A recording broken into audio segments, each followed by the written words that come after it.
Couramment, on appelle ces tests des tests d'intolérance alimentaire, mais on va voir que c'est pas exactement le bon terme. Et on pense que ces tests donc vont permettre de révéler noir sur blanc les aliments qu'on digère et ceux qui ne passent pas du tout.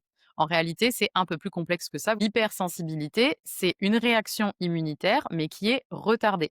On peut avoir des symptômes jusqu'à 72 heures après avoir ingéré l'aliment. Donc c'est ça qui complique les choses en fait. Parce que vous imaginez bien qu'en 72 heures, en 3 jours, on a mangé un nombre très important d'aliments différents.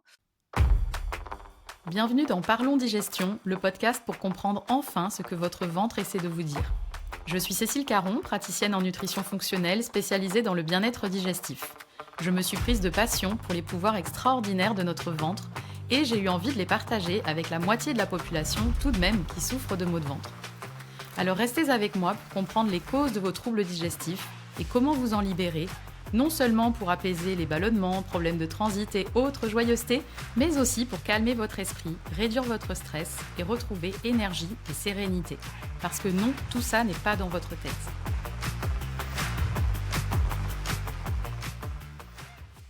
Bonjour et bienvenue dans ce nouvel épisode de Parlons Digestion, dans lequel on va aborder le sujet des tests d'intolérance alimentaire. Pourquoi j'ai choisi d'aborder ce sujet dans un épisode? Parce que c'est souvent l'un des premiers tests qu'on a envie de faire et auquel on pense quand on a des problèmes digestifs, parce que on voit bien qu'on réagit à certains aliments, mais pas à d'autres, et on n'arrive pas forcément à identifier lesquels. Et franchement, ça peut rendre assez fou. Alors parfois, un aliment passe, le lendemain on le mange, il passe plus du tout. Bref, on est complètement perdu et on aimerait enfin savoir quels aliments on peut manger sans craindre des maux de ventre ou une modification du transit derrière, comme de la constipation, de la diarrhée, etc. Et du coup, quels aliments il vaut mieux éviter. Comme je le disais, les tests d'intolérance alimentaire, c'est souvent des tests qu'on recherche à faire en premier, dès le début. Et c'est pas rare que dans ma pratique, les personnes qui viennent me voir pour commencer un accompagnement arrivent en demandant justement à faire ces tests. Donc ensuite, on en parle ensemble et on voit si c'est approprié ou pas. Et c'est exactement pour ça que je voulais consacrer un épisode à ce sujet, parce que c'est une demande qui est assez fréquente. Je pense que pas mal d'entre vous voudraient faire ce test, l'ont déjà fait ou se posent la question, est-ce que ce serait pas nécessaire que je le fasse? Et alors, à travers cet épisode, je voulais vous expliquer ce qu'on dose exactement avec ces tests, qu'est-ce qu'on teste justement, dans quel cas ils sont indiqués et comment procéder. Pour commencer, pour que les choses soient claires et qu'on comprenne bien de quoi on parle, je voulais faire la distinction entre intolérance, allergie et hypersensibilité. Parce que couramment, on appelle ces tests des tests d'intolérance alimentaire. Mais on va voir que c'est pas exactement le bon terme. Et on pense que ces tests, donc, vont permettre de révéler noir sur blanc les aliments qu'on digère et ceux qui ne passent pas du tout. En réalité, c'est un peu plus complexe que ça, vous allez voir.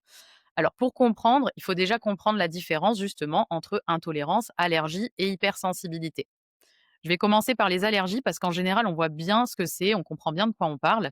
L'allergie, c'est quand on est en contact avec un aliment ou une molécule, une substance que notre système immunitaire ne tolère pas et on a une réaction vive et immédiate. Par exemple, si je suis allergique au pollen, au poil de chat, je vais éternuer, avoir les yeux qui pleurent, ça va me démanger, je vais me moucher, je vais me gratter. Si je suis allergique aux fruits de mer ou à un autre aliment, la banane, etc., si j'en mange, là, ça peut être très grave. Tout de suite, je vais avoir une réaction immunitaire. Ça va me démanger. Je peux avoir les yeux qui pleurent, éternuer, me moucher. Je peux devenir rouge, gonfler, avec potentiellement des difficultés à respirer. Ça peut être un choc anaphylactique qui peut être très grave, voire mortel. Donc l'allergie, on comprend bien ce que c'est. On est en contact avec une substance, que ce soit une molécule dans l'environnement ou un aliment, et tout de suite, on va avoir une réaction. Notre corps va montrer des signes d'allergie, justement, d'intolérance à cette molécule. Ça, c'était pour l'allergie. Maintenant, la distinction entre l'intolérance et l'hypersensibilité, elle est un petit peu plus floue. L'intolérance, c'est la réaction qui n'implique pas le système immunitaire. Souvent, l'intolérance va dépendre de la dose d'aliments qu'on ingère, de la quantité, et c'est plutôt dû à une mauvaise capacité digestive. Par exemple, j'ai une intolérance au lactose, bon, c'est l'exemple le plus courant, c'est-à-dire que je ne suis pas capable de dégrader le sucre des produits laitiers et je vais avoir le ventre qui gonfle, des ballonnements, des nausées, parce que en fait, je ne suis pas capable, je n'ai pas les enzymes digestives, je n'ai pas la lactase pour dégrader ce sucre, le lactose. Pareil, l'intolérance aux FODMAP, par exemple. Les FODMAP, c'est quoi? C'est différents types de sucre, un peu comme le lactose aussi, hein, c'est une forme de sucre. Donc, c'est différents types de sucre et je n'ai pas les enzymes digestives nécessaires pour dégrader ces aliments, ces types de sucre qu'on retrouve dans les aliments qu'on appelle les aliments riches en FODMAP. Ça, c'est pour l'intolérance. Alors, on n'a pas les capacités digestives, on n'a pas les enzymes digestives pour digérer ces aliments. Maintenant, pour l'hypersensibilité, c'est une réaction immunitaire, mais qui est retardée. C'est ce qu'on appelle une hypersensibilité alimentaire médiée par IgG, pour les personnes les plus techniques d'entre vous. C'est-à-dire que, en fait, ça implique les immunoglobulines de type G qui font partie du système immunitaire. Et comme dans l'allergie, le système immunitaire, il est en alerte, il est impliqué dans la réaction, il se met en alerte quand on a mangé un certain aliment auquel il est intolérant, il est hypersensible. Sauf qu'on n'a pas une réaction aussi violente et immédiate qu'avec l'allergie. Dans le cas des hypersensibilités, en fait, on peut avoir des symptômes jusqu'à 72 heures après avoir ingéré l'aliment. Donc, c'est ça qui complique les choses, en fait. Parce que vous imaginez bien qu'en 72 heures, en 3 jours, on a mangé un nombre très important d'aliments différents et c'est difficile de se souvenir de tout et en plus, c'est difficile de savoir, quel aliment a déclenché les symptômes puisque on peut manger un aliment et avoir des symptômes 3 jours après. Et les tests qu'on appelle généralement les tests d'intolérance alimentaire sont en fait des tests d'hypersensibilité alimentaire médiés par IgG pour être, assez précise. Donc à partir de maintenant dans l'épisode, je vais plutôt utiliser, test d'hypersensibilité alimentaire pour qu'on comprenne bien de quoi on parle et qu'on fasse pas l'amalgame avec l'intolérance alimentaire. Maintenant, avec cette définition, vous comprenez qu'avec les tests d'hypersensibilité alimentaire, on dose si notre système immunitaire réagit à certains aliments qui, du coup, déclencheraient de l'inflammation. Donc, avec ces tests, on va doser s'il y a la présence d'anticorps de type IgG, les fameuses immunoglobulines G, qui sont libérées par le système immunitaire quand il est au contact de la protéine d'un aliment. Alors, je précise, parce que vous allez me dire, mais tous les aliments ne contiennent pas forcément des protéines, c'est que les viandes, les poissons, les œufs, etc.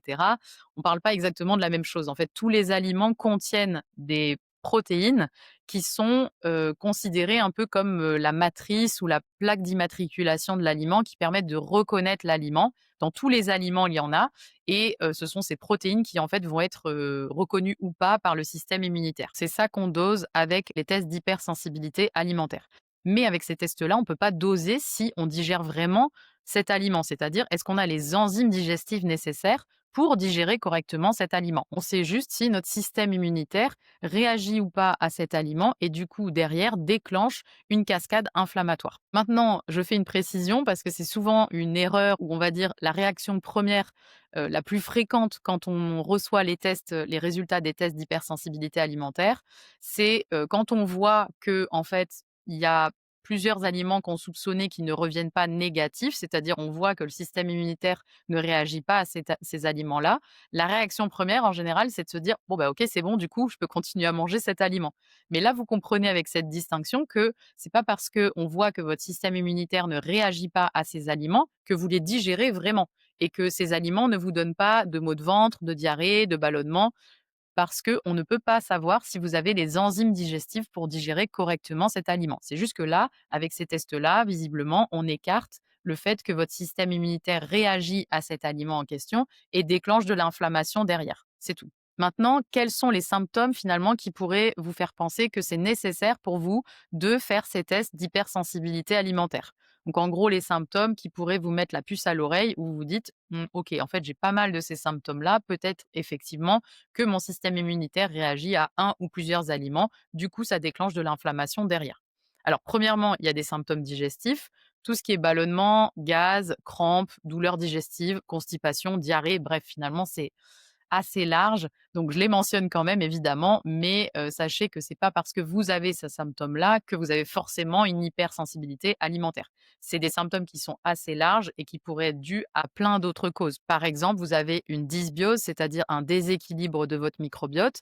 Avec, dans ce déséquilibre, il peut y avoir une surpopulation de certaines bactéries avec une diminution d'autres familles de bactéries. Vous pouvez aussi avoir une prolifération excessive de levures, de champignons. C'est typiquement le cas quand on parle de candidose, par exemple. Donc, il peut y avoir d'autres causes. Maintenant, ces symptômes-là peuvent être quand même un signe d'hypersensibilité alimentaire. Mais si vous avez ces symptômes digestifs-là associés à des symptômes extradigestifs que je vais citer tout de suite, là, il y a une plus grande probabilité que ce soit dû à une hypersensibilité alimentaire.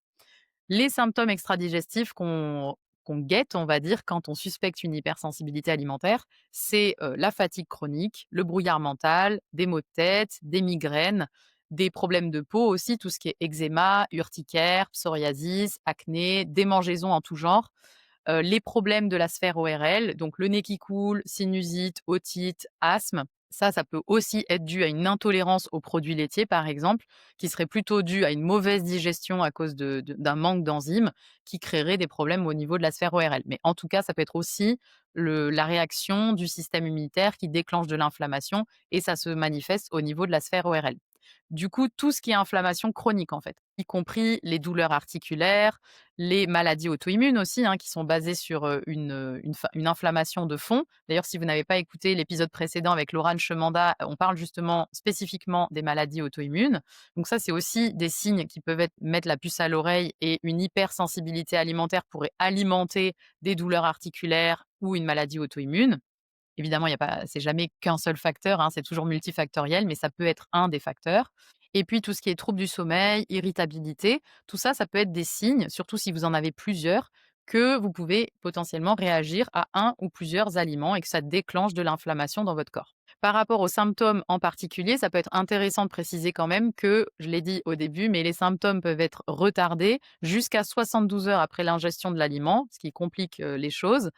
Et aussi, ils peuvent être d'intensité variable selon la quantité que vous avez consommée. C'est-à-dire que vous pouvez consommer une fois un aliment, ça va passer, il y aura pas de problème. Par contre, vous le consommez 2, 3 fois dans les jours qui suivent et là, ça va déclencher une réaction immunitaire et ça va déclencher des symptômes.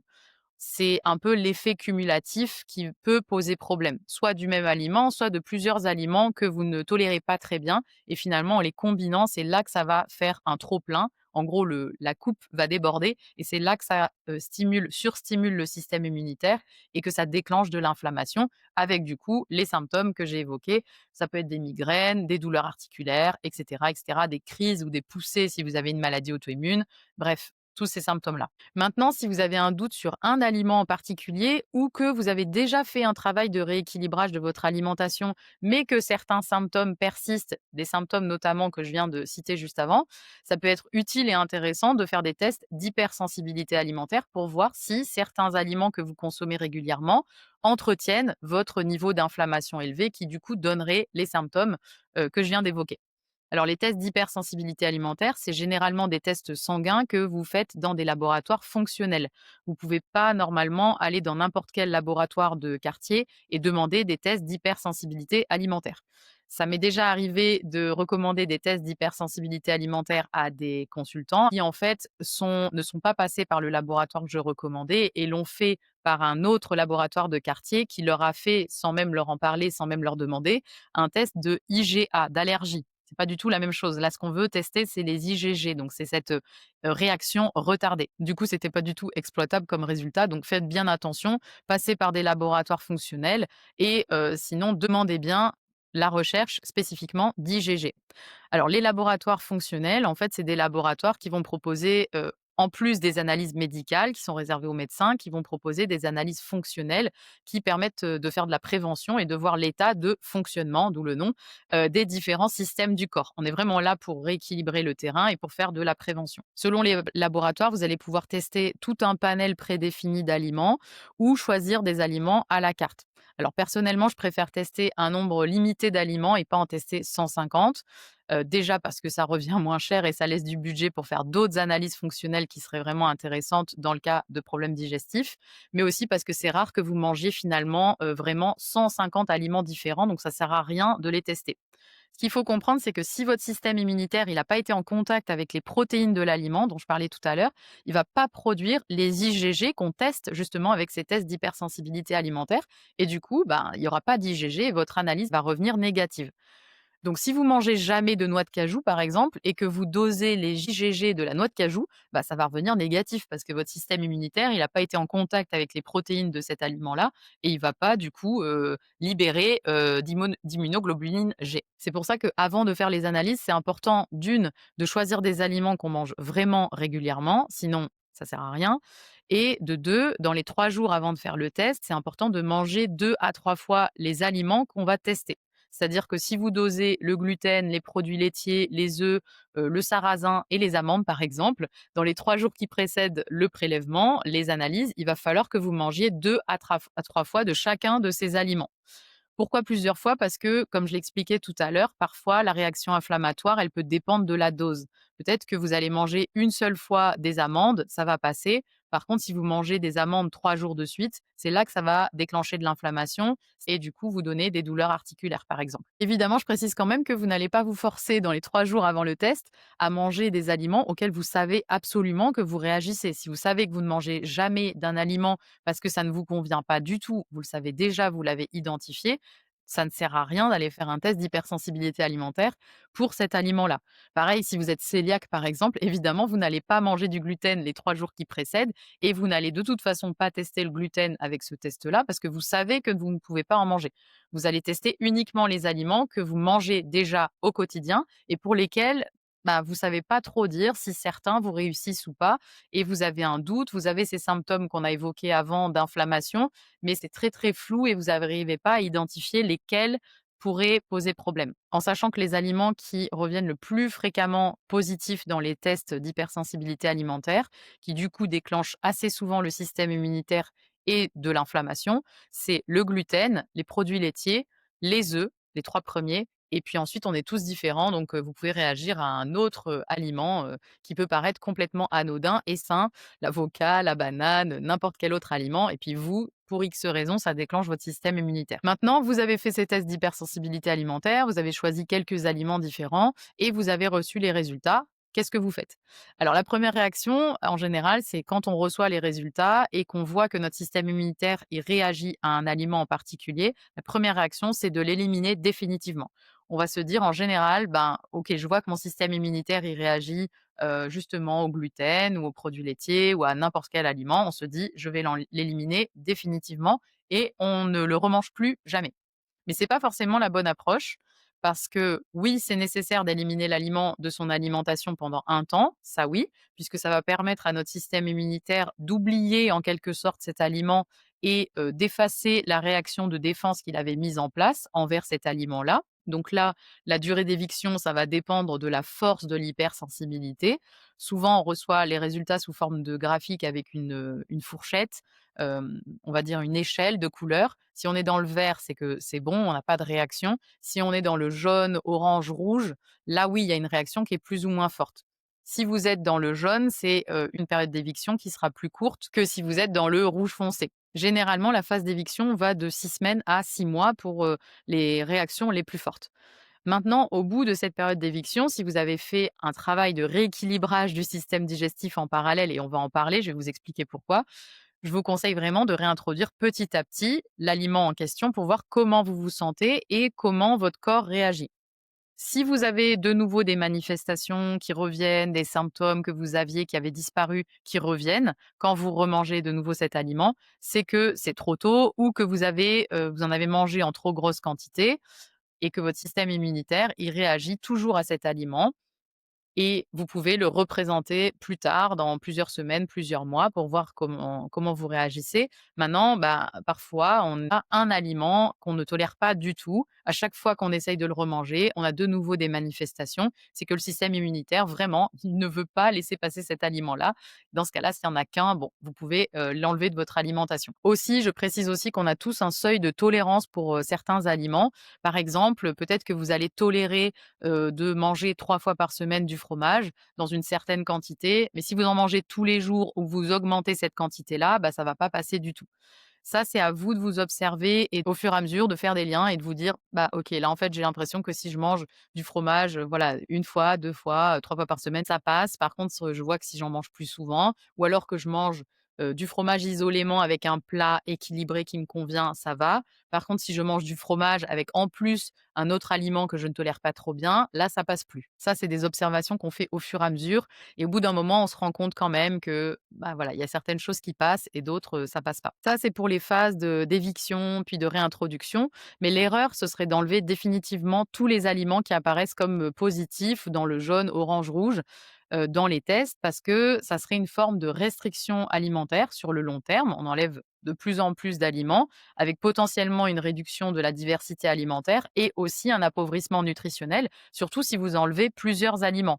Encore une fois, si vous enlevez un seul aliment parce que vous voyez que vraiment celui-là ça passe pas, vous avez essayé de le réintroduire, ça passe toujours pas, bon, c'est pas très grave, hein. On a tous des aliments qu'on digère moins bien et on n'est pas obligé de tous les manger. Par contre, si vous commencez à en enlever beaucoup sur le long terme, bon, là, ça peut quand même poser, problème parfois en fonction des aliments qui sont enlevés. Le fait d'enlever, beaucoup d'aliments, ça peut aussi avoir un impact, psychologique et social parce que on ne sait plus quoi manger. Puis quand on est invité, on veut aller manger au restaurant avec des amis, finalement, ça devient trop compliqué. Donc c'est une charge mentale, c'est un stress, puis ça peut nous couper aussi de notre vie sociale, surtout avec les aliments les plus courants qui sont, partout, comme le gluten, les produits laitiers, les œufs. Alors étonnamment, c'est ceux que j'ai, cités tout à l'heure et qui reviennent le plus souvent positifs dans les analyses d'hypersensibilité alimentaire. Mais c'est pas une coïncidence, c'est normal puisque plus on va être exposé à ces aliments tout le temps, tous les jours, en ayant une paroi intestinale qui est hyper perméable, on va en parler, plus on va réagir négativement à ces aliments et au bout d'un moment, bah, notre système immunitaire, il peut plus du tout les tolérer et ça va déclencher les symptômes que j'ai évoqués tout à l'heure. Alors ça me fait une transition parfaite, je viens d'évoquer la paroi intestinale qui serait hyper perméable.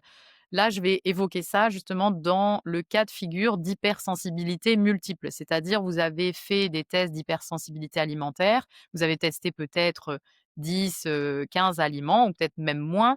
Mais, si vous en avez testé plusieurs et qu'il y en a beaucoup qui reviennent positifs, là, c'est un signe que le problème ne vient pas forcément des aliments en eux-mêmes, mais qu'il y a un autre problème sous-jacent. Les différentes causes possibles, c'est, d'une, l'hyperperméabilité intestinale que je viens d'évoquer. C'est ce qu'on appelle, leaky gut ou intestin poreux. Bon, je pense que si vous écoutez le podcast depuis, plusieurs épisodes, vous savez maintenant ce que c'est. Et cette hyperperméabilité intestinale ou cet intestin poreux, en quoi ça nous concerne là dans le sujet d'aujourd'hui et des hypersensibilités alimentaires? C'est qu'il faut comprendre que la paroi intestinale, c'est un peu comme un maillage qui va s'ouvrir et se fermer. Normalement, ça doit s'ouvrir, se fermer à un rythme prédéfini et ça va laisser passer, des nutriments, des molécules qui doivent passer à travers cette paroi intestinale. Le problème quand on a un leaky gut, une hyperperméabilité intestinale, c'est que ce maillage va rester ouvert trop longtemps et va laisser passer des molécules qui vont passer à travers la paroi intestinale, qui ne devraient pas passer et qui vont se retrouver dans la circulation sanguine. Et derrière ce maillage de la paroi intestinale, il y a une grosse partie de notre système immunitaire. Et ce système immunitaire, quand il voit ces intrus arriver, c'est là qu'il va avoir une stimulation excessive qui va déclencher de l'inflammation. Cette hyperperméabilité intestinale, elle peut être due à une inflammation au niveau des intestins. Elle peut être due à un déséquilibre du microbiote qui se trouve aussi dans les intestins. Et puis, le long de chaque paroi digestive, il y a du mucus. C'est une couche de protection qui va protéger la paroi intestinale et qui va servir aussi de nid douillet à certaines bactéries, qui va servir d'aliment aussi à certaines bactéries qui vont grignoter ce mucus. Bref, si on a un mucus de mauvaise qualité, ça peut aussi endommager cette paroi intestinale, ce maillage là dont je parlais tout à l'heure, qui va se détériorer, dysfonctionner et laisser passer les intrus. Maintenant, il y a aussi une deuxième cause, c'est quand on ne mastique pas bien, quand on manque d'enzymes digestives et quand on a un trop faible taux d'acidité dans l'estomac. Tout ça, ça va entraîner une mauvaise digestion des aliments en amont des intestins. Les protéines des aliments dont je parlais tout à l'heure, qui sont un peu leurs plaques d'immatriculation qui permettent d'identifier les aliments, si ces protéines sont mal découpées en amont des intestins parce que justement on a une mauvaise mastication, un manque d'enzymes digestives ou un trop faible taux d'acidité dans l'estomac, c'est-à-dire que tout le travail en amont des intestins n'a pas été fait correctement, dans ce cas-là, bah, ces protéines, elles vont être mal reconnues par le système immunitaire. Parce qu'il faut comprendre, l'image, c'est un peu comme si vous aviez une construction de Lego, mettons avec 5-6 briques de Lego qui ont été assemblées d'une certaine façon. Quand c'est assemblé d'une certaine façon, ça veut dire que c'est, par exemple, un brocoli. Le corps sait que, assemblé comme ça, ces pièces de Lego, c'est un brocoli. Maintenant, pour que tous les éléments du brocoli, les vitamines, les minéraux et cetera, soient utilisés par le corps, il faut que tout au long du système digestif, dans la bouche, l'estomac, au début des intestins et cetera, il faut que tout, fonctionne bien pour que les briques du Lego, de la construction de Lego, soient démantelées au fur et à mesure et quand elles arrivent dans les intestins, que les pièces soient à l'unité. Parce que notre système immunitaire immunitaire, il reconnaît les pièces à l'unité. Si les pièces de Lego arrivent encore assemblées dans les intestins parce que justement tout ce travail digestif en amont, c'est pas fait correctement, c'est là que ça pose problème. Le système immunitaire ne reconnaît plus les protéines des aliments qui pourtant sont des aliments sains, bruts, qui poussent dans la nature qu'on devrait pouvoir assimiler. Et c'est là que ça crée de l'inflammation et surtout que notre système immunitaire peut réagir à plusieurs aliments différents. Parce que si cette digestion en amont ne se fait pas bien, elle va pas bien se faire pour une grande quantité d'aliments, voire potentiellement tous les aliments. Et tous les aliments vont arriver, vous voyez l'image des briques de Lego, vont arriver encore assemblées. Et là, ça va poser problème. Et puis la troisième cause possible, c'est la surstimulation immunitaire. C'est-à-dire que si votre système immunitaire, il est déjà sursollicité parce qu'il y a de l'inflammation chronique dans votre corps de manière générale, parce que vous êtes par exemple hyper stressé, vous mangez mal, vous buvez beaucoup d'alcool, vous dormez pas assez, vous faites du sport de manière excessive, vous avez, déjà beaucoup trop de toxines qui se baladent dans votre corps. Par exemple, vous cuisinez avec des poêles en téflon ou, vous avez été exposé à des métaux lourds par exemple. Votre système immunitaire, il sait déjà plus où donner de la tête et là, il va, mal étiqueter, on va dire et mal reconnaître les aliments qui arrivent à travers la paroi intestinale. Ces 3 facteurs que je viens de citer, l'hyperperméabilité intestinale, la mauvaise digestion en amont des intestins et aussi la surstimulation immunitaire à cause déjà d'une inflammation importante, c'est, des facteurs qui peuvent expliquer le fait qu'on ait énormément d'aliments auxquels on réagit et qui sont notés, comme, potentiellement problématiques dans le orange ou le rouge dans les résultats des tests. Et c'est là qu'on comprend qu'en cas d'hypersensibilité à plusieurs aliments, alors oui, en fonction du nombre d'aliments, on va peut-être pouvoir en enlever certains, surtout ceux auxquels on réagit le plus fort pour pouvoir calmer l'inflammation, calmer le système immunitaire ensuite avant de les réintroduire. Mais surtout, il ne faut pas enlever juste simplement toute la liste et se dire bah c'est bon, j'ai résolu le problème. C'est là qu'on comprend qu'il va falloir aller travailler sur les causes du problème, les vraies causes que je viens de citer. Donc, vous voyez que parfois, c'est un peu plus complexe que juste tester, enlever l'aliment et puis c'est terminé. Si on veut des résultats durables, il faut vraiment aller travailler sur les causes profondes en réparant la barrière intestinale, en rééquilibrant la digestion, notamment la digestion haute, mais aussi en rééquilibrant le microbiote et puis en ayant une approche globale anti-inflammatoire qui va diminuer la surstimulation immunitaire. Moins le système immunitaire est sursollicité avec différents champs de bataille, mieux ce sera et plus l'inflammation va baisser. Voilà, j'espère que cet épisode vous aura été utile si vous envisagez de faire des tests d'hypersensibilité alimentaire parce que vous aviez des doutes sur un ou plusieurs aliments et qui vous a permis de comprendre qu'est-ce qu'on dosait vraiment avec ces tests-là, dans quel cadre ils étaient utiles et qu'est-ce qu'on ne dosait pas. Du coup, c'est pas forcément des tests qui sont systématiques. En fonction de votre problématique, il y a parfois des tests qui sont plus intéressants ou prioritaires par rapport à cela. Aussi de comprendre que l'éviction, elle doit être temporaire et suivie d'une phase de réintroduction pour vraiment éviter d'enlever, à tout va plein d'aliments et de se retrouver avec un régime très restrictif qui génère aussi une énorme charge mentale et un stress. Et puis de comprendre aussi que si vous avez, de nombreux aliments auxquels vous réagissez, il y a une cause derrière qui n'est pas juste le fait que vous êtes, sensible à différents aliments. Il y a une cause racine que vous allez rééquilibrer et pour ça, ça peut être utile de se faire accompagner par un professionnel qui est formé pour qu'il vous aide justement à travailler sur toute la digestion, pas uniquement à mettre le focus sur des hypersensibilités alimentaires, mais qui vous aide à comprendre le tableau global pour rééquilibrer durablement votre digestion. Voilà, je vous donne rendez-vous dans 15 jours pour le prochain épisode.